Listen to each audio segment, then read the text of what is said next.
Heart attacks వచ్చే ముందు ఏదైనా సిమ్టమ్స్ ఉంటాయంటారా? మనకు హార్ట్ అటాక్ వచ్చేటప్పుడు మనకు కొన్ని ప్రియంప్టివ్ సిమ్టమ్స్ అనేవి ఉంటాయి. అంటే ఎవరైతే మనకు హార్ట్ అటాక్ వచ్చిందని తెలుసుకోవాలంటే వాళ్ళకి ఈ ప్రికార్డియల్ ఏరియా ఏదైతే చెస్ట్ ఏరియాలో సివియర్ చెస్ట్ పెయిన్ వస్తుంది. ఆ చెస్ట్ పెయిన్తో స్వెట్టింగ్ అనేది వస్తుంది. సో ఎప్పుడైనా చెస్ట్ పెయిన్ విత్ స్వెట్టింగ్ అనేది వచ్చినప్పుడు అన్లెస్ ప్రూవ్డ్ అదర్వైజ్ ఇట్ ఈ consider to be heart attack. కంపల్సరీగా డాక్టర్ని సంప్రదించి ఒక ఈసీజీ అనే టెస్ట్ చేయడం వల్ల మనకు హార్ట్ అటాక్ ఉందా లేదా అనేది తెలుస్తుంది. నెక్స్ట్ ఏంటంటే ఆయాసం రావడం. కొంచెం ఒక 4 అడుగులు 5 అడుగులు వేసినా కానీ మనకు ఆయాసం వస్తుంది.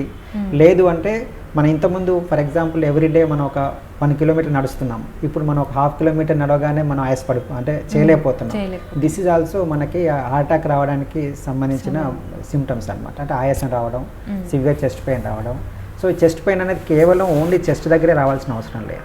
ఒక్కొక్కసారి ఈ ఏదైతే జా పాయింట్ ఉంటుందో అంటే ఇయర్ లోబ్యూల్ కింద నుంచి ఈ అంబ్లికస్ పైన వరకు ఈ ఏరియాలో ఎక్కడ వచ్చినా సివియర్ పెయిన్ ఏ ఏరియాలో వచ్చినా అంటే ఒక్కోసారి ఎపిగాస్ట్రిక్ ఏరియాలో రావచ్చు. మనందరూ ఏమంటారు అది అసిడిటీ అనుకుంటారు. సో అది అసిడిటీ కాదు. మనం అన్లెస్ ఏంటంటే ఈసీజీ తీస్తే కానీ అది అసిడిటీ కాదని చెప్పలేదు. సో ఈ మన ప్రజెంట్ జనరేషన్లో అది మిస్ అయిపోతున్నాం.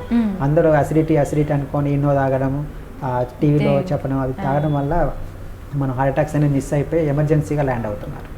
సో ఏదైనా పెయిన్ యాంగిల్ ఆఫ్ ద జా నుంచి అంబ్లికస్ పైన పెయిన్ వచ్చి స్వెట్టింగ్ ఉంది, అనీజీగా ఉంది, కొంచెం ఆయాసంగా వస్తుంది అంటే మనం ఇమ్మీడియట్గా డాక్టర్ గారిని అది హార్ట్ అటాక్ కిందనే పరిగణించి సంప్రదించి మనం టెస్ట్ చేయించుకోవాలి.